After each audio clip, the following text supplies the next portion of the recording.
প্রথমবার বানালাম উচ্ছে সর্ষে। চলো কিভাবে বানাতে হয় দেখে নিই। উচ্ছেগুলো কেটে নিয়েছি, ওই একই রকম ভাবে আমি আলুগুলো কেটে নিয়েছি। মশলার জন্য ব্যবহার করছি আদা, জিরে আর সর্ষে। কড়াইটা আমার বসানোই আছে, এর মধ্যে তেল দিয়ে দিচ্ছি। তেলটা গরম হলে তাতে আমি আলুগুলো দিয়ে দিচ্ছি। আলুগুলোকে লাল লাল করে সুন্দর করে ভেজে নিতে হবে। আলুগুলো ভাজা হয়ে গেছে আমার, এবার আমি এটা একটা পাত্রে তুলে নিলাম।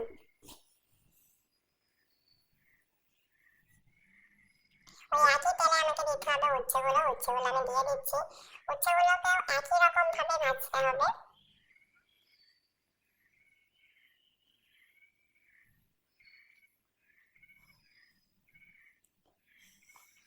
মশলার জন্য দেখো এখানে নিয়ে নিয়েছি 3টা লঙ্কা নিয়েছি আর একটু লবণ দিয়েছি। লবণটা দিলে সর্ষে বাটার যে কেঁচো ভাবটা থাকে ওটা কেটে যায়। উচ্ছেগুলো আমার ভাজা হয়ে গেছে, এবার আমি উচ্ছেগুলোকে তুলে নিচ্ছি।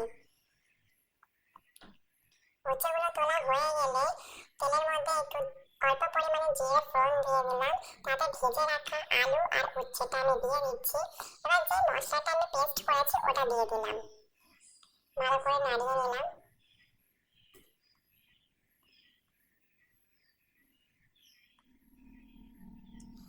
এবার এর মধ্যে পরিমাণ মতন হলুদ দিলাম, পরিমাণ মতন লবণ দিলাম। লবণটা তোমরা তোমাদের স্বাদ অনুযায়ী দেবে।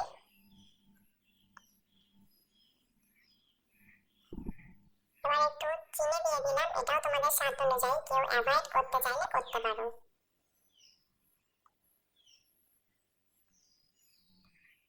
এবার আমি অল্প পরিমাণে জল দিয়ে দিলাম, এটা তোমাদের পরিমাণ মতো তোমরা দিও। এরপর আমি ঢেকে দিচ্ছি 2 থেকে 3 মিনিট করার পরে। ঢাকনাটা খুলেছি, খোলার পরে দেখো কত সুন্দর একটা মাখো মাখো টাইপের হয়ে এসেছে।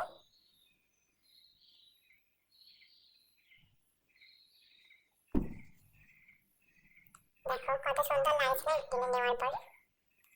একবার বাড়িতে বানিয়ে দেখো বন্ধুরা, বারবার খেতে ইচ্ছা হবে। আমি বলছি খুবই সুন্দর এবং সুস্বাদু লাগে।